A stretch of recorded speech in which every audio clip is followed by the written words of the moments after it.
애청자 여러분 안녕하십니까? 오늘은 주말 특집입니다. 주말 특집 시간은 그동안 구독자 여러분들께서 보내주신 질문 가운데 공통점을 요약해서 한번 답변해 드리는 시간으로 하겠습니다. 지금 화면은 고속도로 1번 고속도로 밴쿠버에서 랭리까지 가는 1번 고속도로를 타고 가면 경치도 즐기면서 쉬어가는 시간으로 라디오처럼 생각하시고 보면 되겠습니다. 먼저 실명을 밝히시기는 좀 꺼려 하시는데 영문으로 쓰십니다. 카렌님입니다. 카렌님인데 그동안 뉴스와 방송 등을 통해서 굉장히 불안한 소식들을 많이 접했다. 주택시장의 폭락이라든가 또는 관세 전쟁으로 인해서 캐나다가 몰락하거나 폭망할 것 같다는 뉴스들을 굉장히 많이 접했다. 그리고 최근 들어는 세놓고 있는 아파트가 좀 문제가 있어서 걱정인데 방송으로 보니까 렌트비가 계속 내려갈 것 같다고 하지만 일부 신문 보도나 또 다른 내용을 보면 렌트비는 앞으로도 계속 오른다 이런 얘기들이 있다. 그래서 팔아야 될지 사야 될지 혹은 팔아야 될지 렌트를 계속 줘야 될지 고민이 많다 이런 내용을 보내주셨습니다. 카렌님 뿐만 아니라 지난번에도 줄리님도 그 비슷한 질문을 하셨고요. 또 그 앞에 제니퍼님도 비슷한 질문을 하셨습니다. 유독 그 여성분들이 질문을 많이 하십니다. 남성분들은 거의 문자를 보내시거나 그러지는 않으시는데 아무래도 이제 그 부부 간의 의견이 좀 다른가 봐요. 그러다 보니까 이제 바깥 양반하고 좀 다른 의견, 제 방송을 통해서 좀 어떻게 위안을 찾아보시겠다, 위안을 얻어보시겠다는 뜻으로 이제 전화도 주시고 문자를 주시는 것 같습니다. 한마디로 말하면 이런 불안이나 공포, 이게 두려움 이런 게 어디서 오는 걸까요? 그렇습니다. 모르기 때문에 그렇습니다. 두려움이나 공포는 잘 모르기 때문에 그렇습니다. 관세도 그렇습니다. 미국 트럼프가 저렇게 막무가내로 관세를 보고할 때 파급 효과가 어떻게 될지 사실 이 불투명하죠. 불안하죠. 그렇기 때문에 더 불안한 것입니다. 공포는 커지고요. 여기다가 일부 좀 얼치기 언론이라고 해야겠죠. 전문성은 좀 부족한데 그럴 것이다라는 이제 내피셜에 가까운 내용들을 가지고 팩트에 기반하지 않고 이럴 것이다, 이럴 것이야, 이럴 걸 이런 방송들을 많이 하니까 많은 분들이 그런 방송을 접하면 더 이제 걱정들을 많이 하시는 것 같습니다. 한마디로 말씀드리자면 너무 지나친 공포, 지난번에도 말씀드렸지만 하나의 가능성의 하나인 것을 마치 임박한 위험으로 과대 포장한다. 즉 관세가 터지면 관세 전쟁이 보가되면 캐나다는 망한다. 꼴은 이래 보여도 캐나다 대단한 나라입니다. 자긍심도 크고요. 요즘 캐나다 각 몰에 가보면 순수 캐나다 기업이고 또 캐나다 회사라는 걸 자랑하는 그런 업체들이 많이 있습니다. 그리고 캐나다산 물산 장려 등도 벌어지죠. 그런데 이래 해서 캐나다가 망한다. 인구가 줄어들어서 망한다. 어떤 데도 인도 사람이 많이 들어와서 망한다. 안 망한다는 게 없습니다. 어떻게 보면 기승전 트루도, 기승전 몰락 그렇게들 지금 공포감이 조성되어 있습니다. 사실 너무 많은 위기감이 과대 포장되었다 이렇게 생각합니다. 그 근거는 무엇인가? 지금 그 캐나다 정부도 미국 정부와 긴밀한 협조 관계를 유지하고 또 3월 4일로 예정된 관세 부과를 연기하거나 또는 조정하기 위해서 많은 노력을 기울이고 있습니다. 관세라는 것이 서로 자유무역에서 공멸로 가는 것이기 때문에 일방적인 독주는 없을 거로 예상을 합니다. 그래서 기대하기로는 3월 4일 전에 극적인 타결해서 요율이 좀 낮춰진다든가 또는 관세 품목이 좀 줄어든다든가 이런 극적인 타결을 기대하고 있습니다. 아울러 카렌님께서도 관세가 되면 뭐 원자재 값도 올라가고 특히 미국에서 수입되는 뭐 건설 부품이라든가 장비 가격이 올라가서 집값이 더 올라갈 것 같지 않냐? 사실 그렇습니다. 그게 그렇게 되면 건설사도 그걸 소비자에게 전가하는 방법 혹은 건설을 안 하는 방법이 있죠. 아예 안 하는 겁니다. 그러다 보면 그럼 공급이 부족하냐? 공급이 꼭 부족할 것 같지는 않아요. 좀 많거든요. 아직은 물량들이 좀 있습니다.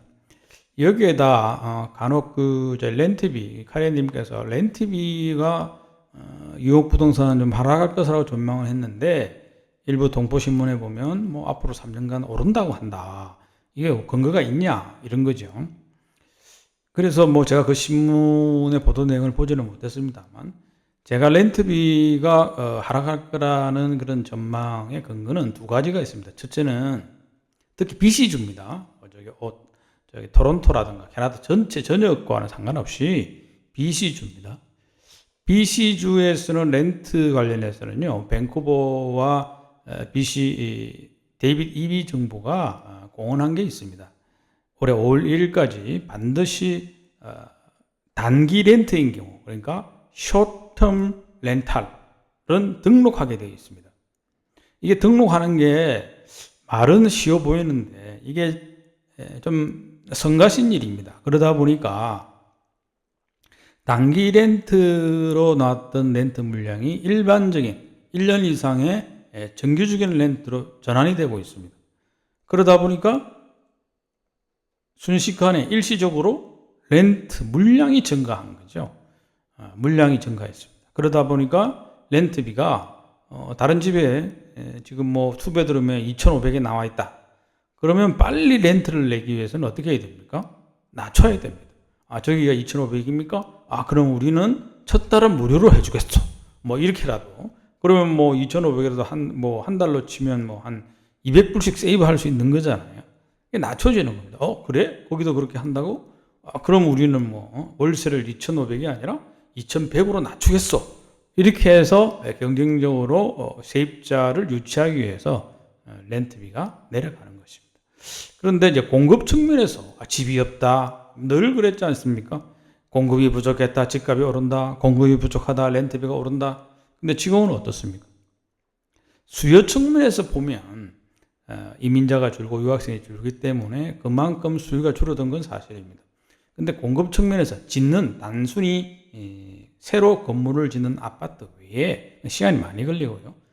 단기적으로 보면 지금 렌트 시장에 물량으로 잡히지 않던 단기 렌트가 장기 렌트로 바뀌면서 일시적으로 물량이 많이 나오고 있습니다. 이것 때문에 렌트비가 좀 조정을 받고 있고요.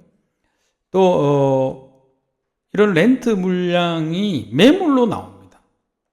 그러니까 기존에 이제는 뭐 렌트 그만 놓을래. 흔히 말하는 캡 레이트라 그러죠. 보통 그 부동산 상업용 부동산에서 많이 이제 활용하는 기법인데 투자자분 대비 수익률이 어떻게 되느냐 이거죠. 근데 그동안 뭐 렌트비 좋았는데 이제는 뭐 낮춰야 들어온다 그러고 또 뭐 한 달에 1년에 올려봐야 3%밖에 못 올리고 뭐 손해 나는 건 아니지만 이것저것 떼고 나면 뭐 큰 재미도 없다. 이런 경우는 어떻게 합니까? 매입 당시의 가격을 고려해서 팔겠다는 기존의 매물 리세일 판매 시장에 렌트 나왔던 물건들이 나온다는 겁니다. 그래서 최근에도 제가 그 쇼핑을 다니다 보면 렌트 살고 있는 사람이 굉장히 많습니다. 그러다 보니까 뭐 집 보여주기 힘들어요. 주말에 뭐 보자 그러면 주말에 뭐 세입자가 그때 뭐 가족들이 와서 못 보여준단다. 또 그때 애들 생일이라서 파티를 하기 때문에 못 본다. 집 보기가 여간 까다로운 게 아닙니다. 그러다 보니까 랜드로드들은 세입자들을 내보내고 그러려면 어떻게 해야 됩니까? 본인이 살거나 특별한 가족이 살지 않으면 내보내지도 못해요. 그런 경우 어떻습니까? 팔아야죠. 집이 팔렸다. 그럼 나가야 되잖아요. 그러다 보니까 두 가지 요인이 있는데 렌트비가 하락하는 요인이기도 하고 또 기존 리세일 물량이 재고가 쌓이는 것은 렌트 시장에 있던 물건들이 일반 매물로 나오거나 단기 렌트가 장기 렌트가 바뀌거나 이런 것들 때문에 좀 수치가 달라지고 있다. 이런 점 때문에 렌트비는 더 내려가고 가격은 물량이 계속 새로 건축되는 프리세일 말고 리세일 물량 가운데서도 그동안 세놓고 있던 물량이 판매 물량으로 나온다. 이것 점 때문에 물량은 계속 늘어나기 때문에 반면 수요는 어떻습니까? 관세도 관세 정등도 일어난다 그러지 금리도 그렇게 시 내려올 것 같지 않지. 여기서 금리라는 건 이제 모기지 이자율입니다. 모기지 이자율이 3% 초반까지만 내려도 좋겠는데 지금 현재 4% 초반, 4% 후반 받기도 쉽지 않죠. 그러니까 퍼스트홈 바이어라든가 또는 주택을 구매하는 사람들은 좀 더 구매 시기를 늦추기도 합니다. 이런 것 때문에 지금 소강 상태가 이어지고 있습니다. 그래서 세매물 대비 판매 비율이 지금 2월 21일 기준으로 약 한 35% 정도 됩니다. 한 3,500채가 시장에 나오면 한 1,300채 정도 거래되는 그런 수준입니다. 그래서 2월달 거래량은 앞으로 남은 한 5일간 한 500건이 더 된다고 해도 한 1,800건에서 1,900건 사이, 2,000건이 채 안 될 것 같습니다. 사실 시장이 활기를 가늠하는 지표 중에 광역 밴쿠버인 경우에는 최소 거래량이 2,000건은 넘어서야 됩니다. 그리고 3,000건을 넘어서면 그건 화량이고요. 그래서 거래량이 최소 2,000건을 넘어서고 2,500건 정도 가야 시장이 살아나는데 2월 거래량이 2,000건이 안 된다면 3월쯤 가면 2,500선까지는 이제 올라갈 것으로 전망을 합니다. 근데 물량이 많이 쌓이고 재고가 많이 있기 때문에 가격 상승폭은 좀 그렇게 크지 않을 것 같습니다. 마침 지난 금요일날 여기 광역 밴쿠버 부동산 협회의 앤드류 리스가 시장 전망을 발표한 게 있습니다. 그런데 거래는 좀 늘 것으로 전망을 했습니다. 그런데 특히 단독주택이 좀 거래가 늘 것으로 전망을 했고 가격도 단독주택이 그나마 평균보다는 좀 더 크게 증가할 것으로, 크게 오를 것으로 그렇게 봤습니다. 물론 이때 전망은 지금 현재의 전망은 아직 3월 4일 관세 관련 문제가 해결되지 않았기 때문에 좀 섣부른 면은 있습니다만 조심스럽게 전망하는 것입니다. 거래량은 한 15% 정도 선을 예상을 하고 늘어나는 걸로 생각을 하고 있고 가격은 그렇게 크게 오를 것 같지는 않습니다. 3에서 한 5% 수준인데 아파트의 가격 증가율은 그나마 조금 2%대로 낮게 잡았습니다. 그것은 아무래도 이제 아파트가 이제 재고 물량이 많기 때문에 그렇습니다. 지금 이제 표로 보여드릴 텐데요. 2025년 광역 밴쿠버의 주택시장 전망이 거래량과 가격 그리고 주택 유형별로 단독주택과 타운하우스, 아파트 이렇게 구분해서 보면 단독주택이 그나마 좀 더 안정적이고 공동주택 같은 경우에는 타운하우스가 콘도나 아파트보다는 좀 더 유리한 측면이 있습니다. 특별히 주의하실 것은 관세 때문에 어떻다 이런 얘기를 하는데 관세는 관세고 물론 이제 관세가 캐나다 경제에 미칠 영향, 악영향은 당연히 부정적입니다. 그런데 그렇게 지금 생기지도 않을 그런 가능성의 하나를 마치 아주 커다란 위험처럼 받아들이는 것은 지나친 공포다. 또 지나친 두려움이다. 모르기 때문에 불안한 건 사실이지만 그렇다고 해서 세상이 무너지거나 또는 지금 당장에 이런 모든 체제가 하루아침에 없어지지는 않을 테니까 조금씩 적응해 나간다면 가격의 폭락이라든가 시장의 붕괴 같은 것은 지나친 단어이다. 너무 공포심을 불러일으키는 좀 자극적인 단어다. 이렇게 예상을 합니다. 그리고 마지막으로 이제 금리인데요. 금리 관련해서는 어제 팁 맥컬럼 총재가 좀 시사한 내용이 있습니다.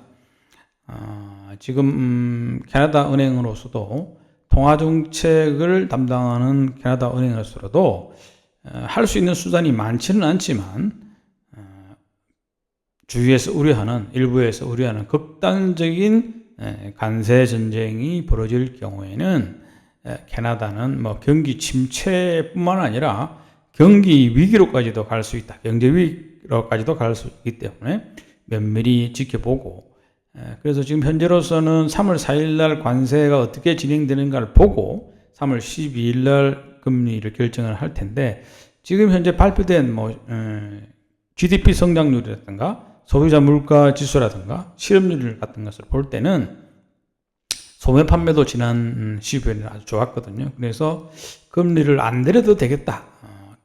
캐나다 경제가 조금씩 살아나고 있다라고 보고 금리를 안 내려도 되겠다라는 판단을 하고 있는데 다만 3월 4일 날 이제 관세 정책이 본격화될 경우에 지금 현재로서는 각 주 정부와 연방 정부에서 미국과의 협상에 적극 나서고 있습니다. 그래서 제 생각에는 3월 4일 전에 좀 더 희망적인 소식이 들려올 것으로 기대를 하고 있습니다. 또 그래야 됩니다.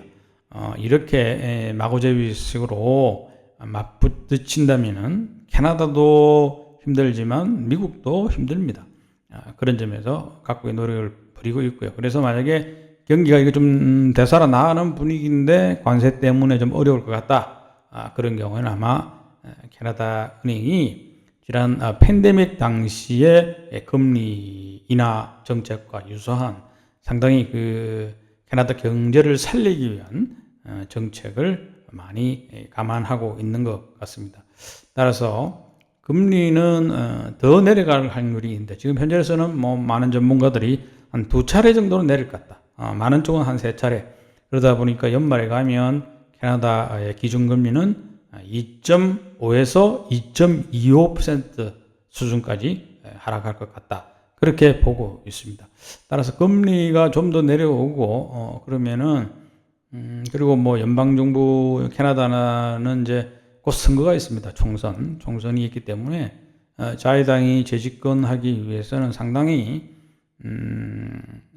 인기 영합할 수 있는 캐나다 국민들한테 좀 혜택이 돌아갈 수 있는 정책들을 많이 좀 강구하고 있는 것 같습니다. 따라서 너무 지나친 두려움과 지나친 공포로 불안해 하시는 것보다도 어차피 사는 세상 우리가 어떻습니까? 참 무던히도 IMF도 겪었죠. 세계 경제 위기, 금융 위기도 겪었죠. 무던히도 그 어려움, 팬데믹도 겪었지 않습니까? 그 어려움을 모두 겪어내고 이겨내고 버텨냈습니다. 따라서 너무 지레 겁먹고 이래야 되나 저래야 되나 노심초사하지 마시고요. 한국도 지금 상식이 무너지고 정말 부끄러운 시대인데 캐나다도 나라가 힘이 없으니까 그저 물론 비아냥거리는 국경 남쪽에 그 대통령분께서 좀 심하게 말씀을 하시는데 절대 그런 일은 없습니다. 그렇게 조롱하고 비아냥거릴 때 캐나다도 국익을 위해서 국방은 물론이고 경제력도 자체적으로 독립적으로 좀 표현이 예전에는 금지된 표현이 있었는데 주체입니다. 주체의식을 가지고 나라 살림을 챙겨 나간다면 어려움은 다 극복할 수 있을 것입니다. 이 또한 지나가리라 라는 생각을 가지고 하루하루 이겨내시기 바랍니다. 그럼 여러분 오늘은 여기까지 하겠습니다. 또 뵙겠습니다. 안녕히 계십시오.